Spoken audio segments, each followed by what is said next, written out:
हे welcome back guys. तो guys मैं हूं कि तोमर और स्वागत आप सभी का आपके अपने यूट्यूब चैनल अंकित स्टडी बैंक पर। गाइस इसमें हम एक बहुत बेहतरीन टॉपिक को करने वाले हैं इस वीडियो में। वो होगा भाई देखो, हालांकि ये कई एग्जाम्स की दृष्टि से इतना इंपॉर्टेंट भाई इंपॉर्टेंट है, लेकिन मोस्ट इंपॉर्टेंट नहीं कह सकते, लेकिन भाई इंपॉर्टेंट है। क्यों? क्योंकि भाई जिस चीज का भरोसा नहीं होता वही आती है अक्सर एग्जाम में। तो भाई इसीलिए मेरी आपसे रिक्वेस्ट है, प्लीज इस टॉपिक को पूरा देखें। यह उप प्रधानमंत्री का, और इसमें से वाकई में क्वेश्चंस पूछे जाते हैं। मैं आपको लास्ट में जो है इस वीडियो के एंड में जो है प्रीवियस ईयर्स के एमसीक्यू करवाऊंगा, उसमें आप देख लेना कितने क्वेश्चंस पूछे गए इस टॉपिक से। बढ़िया टॉपिक है, लेकिन हाँ एक बात बता दूं, आपके दिमाग में कंफ्यूजन रहे या फिर मेरे दिमाग में बाद में ना आए। देखो उपराष्ट्रपति उप प्रधानमंत्री मतलब वाइस प्राइम मिनिस्टर या फिर डिप्टी प्राइम मिनिस्टर उपराष्ट्रपति नहीं, उप प्रधानमंत्री। वाइस प्राइम मिनिस्टर या फिर डिप्टी प्राइम मिनिस्टर का पद, उप प्रधानमंत्री का पद अब फिलहाल में 2020 में ये जो है हमारे देश में नहीं है। ये पद अब हमारे देश से हटा दिया गया है। ये जो है भारत के कॉन्स्टिट्यूशन में तो इसका उल्लेख कभी नहीं था, लेकिन अब फिलहाल ये पद हमारी सरकार में नहीं है। ये पद खत्म कर दिया गया है। केवल इसका लास्ट जो पद भार संभाला था वो था लाल कृष्ण आडवाणी ने, और फिर उसके बाद से इस पद को खत्म कर दिया गया 2004 से। चलिएगा एक बार इसको देख लेते हैं सभी को, और भाई ट्रिक से देखेंगे बढ़िया से। देखो सबसे पहले आपको ऐसे बनाने हैं, मैंने ये लिख रखा है ना, सबसे पहले ये लिखना ऊपर छत पे। सबसे पहले मोस्ट इंपोर्टेंट है 2 पॉइंट। प्रधानमंत्री, उप प्रधानमंत्री जो है वो प्रधानमंत्री का प्रतियोगी होता है। ये एक वर्ड रट लेना, प्रतियोगी। रट अभी आपको रिलेट करवा दूंगा, रटने की जरूरत नहीं। प्रतियोगी ना ही तो सहायक होता ना ही और कुछ होता, 4-5 वर्ड आएंगे, लेकिन केवल एक वर्ड, एक शब्द दिया हुआ है। हमारे जो इन्होंने जब ये हमारी जो कार्यकारी सरकार होती है ना, कार्य सरकार चलाती है, उसने उप प्रधानमंत्री को केवल एक वर्ड, एक अक्षर दिया, वो है प्रतियोगी। उप प्रधानमंत्री प्रधानमंत्री का प्रतियोगी होता है। कई बार एग्जाम्स में आया हुआ है। सहायक वायक कुछ नहीं, केवल प्रतियोगी होता है। नेक्स्ट, उल्लेख भारतीय संविधान में नहीं है। जी हाँ, उप प्रधानमंत्री का उल्लेख पूरे भारत के संविधान में कहीं पर नहीं है। देखो उपराष्ट्रपति का उल्लेख है, राष्ट्रपति का उल्लेख है, उप प्रधानमंत्री का उल्लेख है। प्रधानमंत्री, राष्ट्रपति, उपराष्ट्रपति तीनों का उल्लेख है, लेकिन भाई उप प्रधानमंत्री का उल्लेख पूरे संविधान में कहीं पर नहीं है। यह हमारी सरकार खुद बनाती है ताकि सरकार को जो सही नियमित रूप से चला सके। अब नेक्स्ट देखते हैं एक बार। देखिए इसका उल्लेख भारतीय संविधान में नहीं है, काम खत्म। एक बार प्रतियोगी, प्रधानमंत्री का प्रतियोगी होता है, उप प्रधानमंत्री रिलेट करवा दें। प्रतियोगी में एक वर्ड है ना, प्रतियोगी प की साउंड दे रहा, और उप प्रधानमंत्री में 2 बार प आया, मतलब ये भी प पर जोर दे रहा और ये भी प पर, मतलब प्रतियोगी और उप प्रधानमंत्री रिलेट होगा। वरना उसमें हो गया सहयोगी होता है, कुछ कार्य में हाथ बंटवाता है, लेकिन ऐसा कुछ नहीं, केवल प्रतियोगी। इसमें भी प और उप प्रधानमंत्री पे आई होप रिलेट होगा। अब देखते हैं इनके कर्म को, ये सारी ट्रिक से याद करूंगा। बढ़िया सी स्टोरी है एक। अब देखो, हाँ स्टोरी सुनाता हूं अभी। सरदार वल्लभ भाई पटेल पहले उप प्रधानमंत्री थे। देखो अब बताता हूं आपको स्टोरी पूरी। स्टोरी कुछ ऐसे दे, वल्लभ में एक वर्ड है ना, वल्लभ को रिलेट कर दिया बल्लभ, ये जो टंगा होता है आपके घर में बल्ब। अरे भाई इंग्लिश वाला बल्ब, वो वाला बिल्कुल सही, ये वाला इंग्लिश वाला बल्ब। तो देखिएगा इसको रिलेट कैसे करते हैं। आपको बल्ब लेना, सरदार वल्लभ भाई पटेल, ये थोड़ा सा रिलेट कर याद कर लेना, वरना आपको याद रहेगा पहला उप प्रधानमंत्री सरदार वल्लभ भाई पटेल। तो आपको बल्लभ लेने जाना, आप किसके पास जाओगे? राजा के पास। कौन सा राजा भाई? जो बल्लभ का राजा होगा, मतलब जिसके पास बहुत सारे, जैसे यार मैं ये मार्कर मेरा है तो मैं इस मार्कर का क्या हूं? राजा हूं भाई, राजा हूं। तो ऐसे लिए आप बल्लभ लेने जाओगे किसके पास? जो बल्लभ का राजा होगा, मतलब जिसके पास बल्लभ होगा, तो मतलब आप बल्लभ लेने किसके पास जाओगे? राजा के पास, बल्लभ के राजा के पास, जिसके पास बल्लभ हो। तो आप राजा के पास जाओगे और आप क्या करोगे? अगर आपके पास पैसे नहीं होंगे तो आप उसके चरणों में पड़ोगे कि भाई दया करके यार एक बल्लभ दे दे। लेकिन अगर आपके पास पैसे होंगे तो आप शेर की तरह, सिंह शेर, चरणों में पड़ोगे। वरना अगर आपके पास पैसे होंगे तो आप शेर की तरह कट के खड़े, भाई बल्ब दे जल्दी से, दे पैसे दे रहा हूं ना। तो देखो अगर आपके पास पैसे नहीं हो तो चरणों में पड़ोगे, पैसे हो गए तो सिंह शेर की तरह बल्लभ लोगे, बिल्कुल पैसे। अब हुआ कि वो आपको बल्लभ दे देगा और आपके जीवन में उजाला हो जाएगा। आपके जीवन में उजाला हो जाएगा। और फिर आपने वो बल्ब किस लिए लिया था भाई? आपने अपने जीवन में तो उजाला करना नहीं, आपने सोचा यार मैं तो अंधेरे में ही जुड़ूंगा, लेकिन भाई भगवान के सामने अंधेरा नहीं होना चाहिए, तो आपने वो बल्ब लाके राम भगवान रावण भगवान और देवी माँ की मूर्ति के सामने टांग दिया। देखो देखो, राम तो भगवान थे, लेकिन भाई रावण को भगवान का दर्जा दिया गया। भारत के आज भी कई एक राज्य हैं जिनमें रावण की पूजा होती है। कैसे कैसे भाई?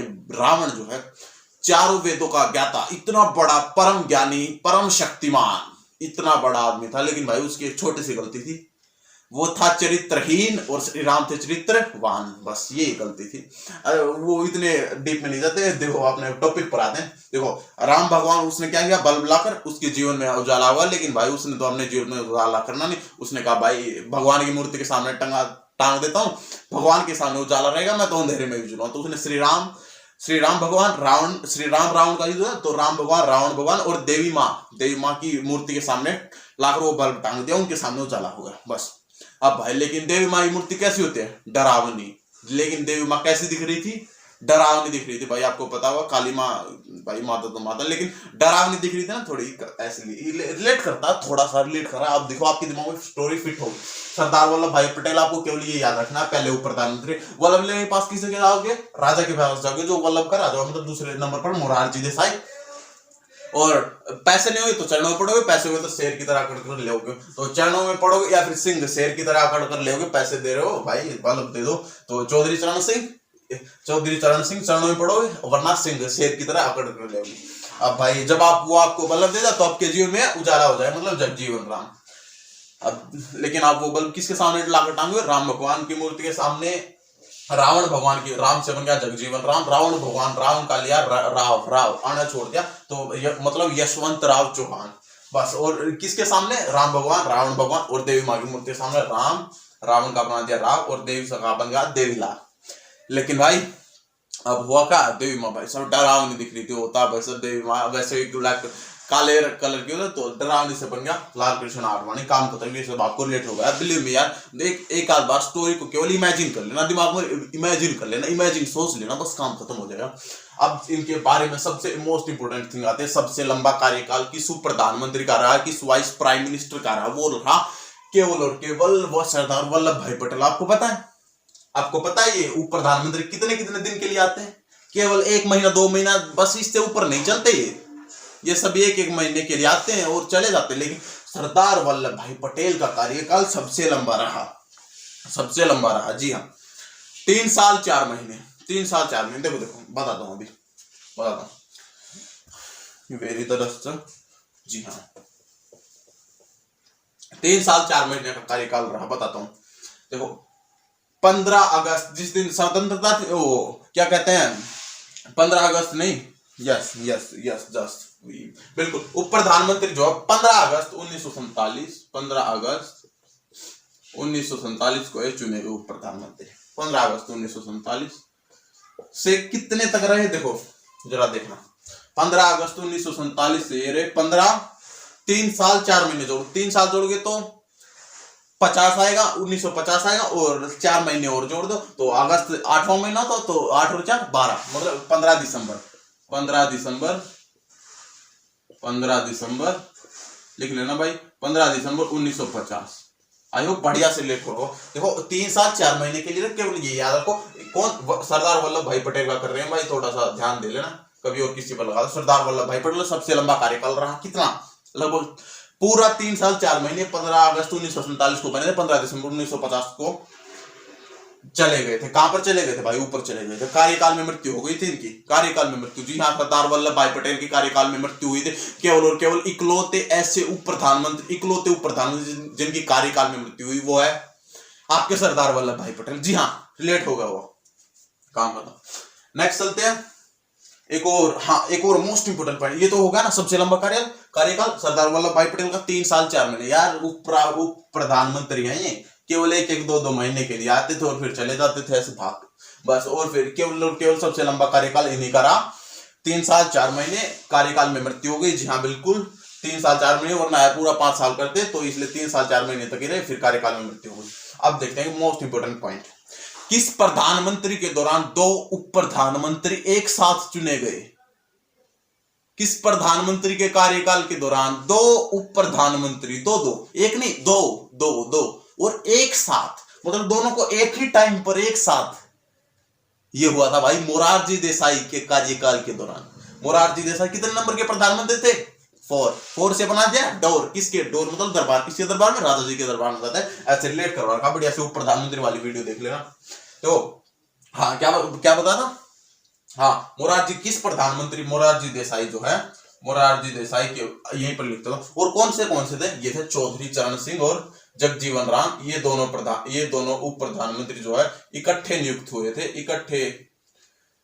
देखो चलो, चौधरी चरण सिंह और जगजीवन राम, चौधरी ऐसे रिलेट करके लगा लेना, चौधरी चरण सिंह और जगजीवन राम दोनों इकट्ठे नियुक्त हुए थे किसके कार्यकाल के दौरान? मोरारजी देसाई जो प्रधानमंत्री थे, प्रधानमंत्री पहले मोरारजी देसाई जो उप प्रधानमंत्री रहे, फिर ये बन गए प्रधानमंत्री के मोरारजी देसाई के प्रधानमंत्री थे ना, उस कार्यकाल के दौरान दो उप प्रधानमंत्री इकट्ठे नियुक्त थे, वो थे चौधरी चरण सिंह और Jagjivan Ram. Most interesting fact भी है, देखो अपने आप में, एक साथ दो प्रधानमंत्री नियुक्त कर दिए, सोच की बात है ना? बिल्कुल। और एक और कुछ और इंपॉर्टेंट फैक्ट है। जी हाँ, ये लाल कृष्ण आडवाणी सबसे आखिर बार, इसके बाद कोई भी भारत का उप प्रधानमंत्री का ये पद ही हटा दिया भाई। छोड़ो यार, इसको काम खत्म करो, इसका हटा ही दिया। आज के टाइम पर ये है नहीं। कब से कब तक है जरा बता देता हूं। 2002 से लाल कृष्ण आडवाणी आखिरी उप प्रधानमंत्री थे। इसके बारे में मोस्ट इंपोर्टेंट क्वेश्चन बन सकता है, आपसे पूछ सकता है पेपर में, लाल कृष्ण आडवाणी सबसे आखिर वाले उप प्रधानमंत्री थे, ये मोस्ट इंपोर्टेंट बन सकता भाई। 2002 से ये चले भाई उप प्रधानमंत्री 2002 से चले 20/5/2004। जी हाँ, 20/5/2004, ये डेट याद कर लेना भाई, 20/5/2004। क्यों? क्योंकि आखिरी उपराष्ट्रपति किस दिन आखिरी उपराष्ट्रपति बोल दिया हो तो उप प्रधानमंत्री लेना है, टॉपिक ही उप प्रधानमंत्री का। आखिरी उप प्रधानमंत्री किस दिन था? किस दिन आखिरी उप प्रधानमंत्री ने शपथ त्याग पत्र दिया? ये था 20/5/2004 को। एग्जाम में आ सकता है भाई, 20/5/2004 को इस दिन आखिरी उप प्रधानमंत्री था, वो था लाल कृष्ण आडवाणी। उसने त्याग पत्र दिया था 20/5/2004 को। हटा दिया था यार सरकार ने, झंझट ही खत्म कर दिया, मतलब इसका काम ही खत्म कर दिया यार। छोड़ो इसको, प्रधानमंत्री अब ये बन ही रहा। 2004 के बाद काम खत्म हो गया। 20/5/2004 के बाद भाई मोस्ट इंपोर्टेंट है, एक सेकंड के लिए रिवीजन कर ले। उप प्रधानमंत्री जो प्रधानमंत्री का प्रतियोगी होता है, रिलेट करवा दे। उल्लेख भारतीय संविधान में कहीं पर नहीं। उप प्रधानमंत्री का सरदार वल्लभ भाई पटेल सबसे लंबा कार्यकाल रहा। जी हाँ, 3 साल 4 महीने। यहाँ पर कोई नहीं यार, रिलेट कर लेना, 3 साल 4 महीने। जी हाँ, और सबसे लंबा कार्यकाल में मृत्यु। बिल्कुल हाँ, एक वल्लभ भाई पटेल। और भाई वल्लभ भाई पटेल, इनकी स्टैच्यू ऑफ यूनिटी है सरदार वल्लभ भाई पटेल की सबसे लंबी और सबसे छोटी है। मैंने बाद में बताऊंगा, कोई नहीं, छोड़ो फिर उसको। बड़ी इंपॉर्टेंट, गुजरात में है भाई, सबसे लंबी और सबसे छोटी। देखो ना यार, नेक्स्ट यहाँ पे चलते हैं। मोरारजी देसाई जो है दूसरे नंबर। देखो रिलेट कैसे करवाया था, वल्लभ किसके पास लेना चाहोगे? जो वल्लभ का राजा होगा, तो मतलब मोरारजी देसाई। आप फिर क्या होगा, अगर आपके पास पैसे होंगे तो आप सिंह की तरह ले, वरना आप चरणों में पढ़ो, मतलब चौधरी चरण सिंह। और फिर वो आपको वल्लभ दिया, आपके जीवन में जो है उजाला हो जाए, मतलब जगजीवन राम। आप उसको राम के भगवान की और रावण भगवान की और देवी माँ की मूर्ति सामने टांग। लेकिन देवी माँ कैसी लग रही थी? डरावनी। तो आडवाणी, लाल कृष्ण आडवाणी, सब कुछ याद होगा, करा दिया भाई। ये याद कर लेना थोड़ा सा, ये मोस्ट इंपोर्टेंट बन सकता है। आखिरी उप प्रधानमंत्री कब त्याग पत्र दिया? आखिरी उप प्रधानमंत्री कब त्याग पत्र दिया? वो होगा 20/5/2004 को। बस अब इसी के साथ चलते हैं। एक बढ़िया सा टेस्ट होगा इनका एमसीक्यू का यहीं पे लगा। तो चलिएगा गाइस, इसके कुछ क्वेश्चंस लगा लेते हैं जो कि प्रीवियस ईयर्स में आए हैं। देखिएगा, फर्स्ट क्वेश्चन है हमारे पास, भारतीय संविधान में निम्नलिखित में से किस पद का उल्लेख नहीं है? बताओ भाई। गाइज आई होप आपने इसका आंसर लगा लिया होगा। तो गाइज ये होगा आपका ऑप्शन, आंसर सही हो जाएगा बी। देखिए, मैंने आपको बताया था उप प्रधानमंत्री का उल्लेख भारत के संविधान में कहीं पर नहीं है। उपराष्ट्रपति का है, राष्ट्रपति का है, प्रधानमंत्री का, तीनों का है, लेकिन उप प्रधानमंत्री का नहीं है। तो आंसर हो जाएगा बी, उप प्रधानमंत्री। चलिएगा गाइज, नेक्स्ट चलते हैं। भारतीय परिस्थितियों में उप प्रधानमंत्री, प्रधानमंत्री का बताओ भाई क्या होता है? गाइस ये मैंने आपको बिल्कुल डीपली बताया था। उप प्रधानमंत्री जो इसमें 2 बार प आ रहा है ना, तो पैप को लेंगे, और प्रतियोगी में भी आगे पा रहा। उप प्रधानमंत्री प्रधानमंत्री का केवल और केवल प्रतियोगी होता है, ना मार्गदर्शक होता, ना साथी होता, ना मुख्य सहायक होता, केवल और केवल प्रतियोगी होता है उप प्रधानमंत्री प्रधानमंत्री का। ये इंपॉर्टेंट क्वेश्चन है थोड़ा सा। नेक्स्ट, भारत के प्रथम उप प्रधानमंत्री कौन थे?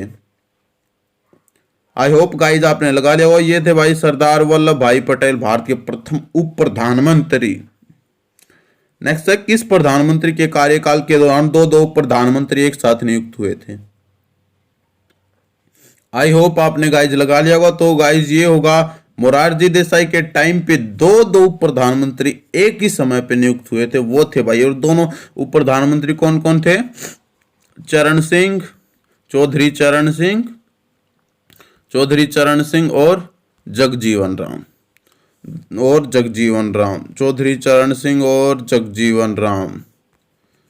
चौधरी चरण सिंह और जगजीवन राम। ये तो आपको पता ही होगा, लिखना देखा याद कैसे किया था इनको। अगर आपके पास पैसे होंगे तो पैसे नहीं होंगे तो चरणों में पढ़ोगे, और पैसे होंगे तो शेर की तरह अकड़ कर लोगे, और फिर आपके जीवन में उजाला हो जाए। तो जो दोनों इकट्ठे याद हो गए थे ना, तो ऐसे ही दोनों इकट्ठों को लगा देंगे, चौधरी चरण सिंह और जगजीवन राम को। नेक्स्ट, अब तक कितने व्यक्ति भारत के उप प्रधानमंत्री पद पर नियुक्त हुए हैं? गाइज ये हुए हैं 7। जी हाँ, केवल और केवल 7। मैंने आपको बताया था, उसमें काउंटिंग में देख लेना, टोटल 7 थे में।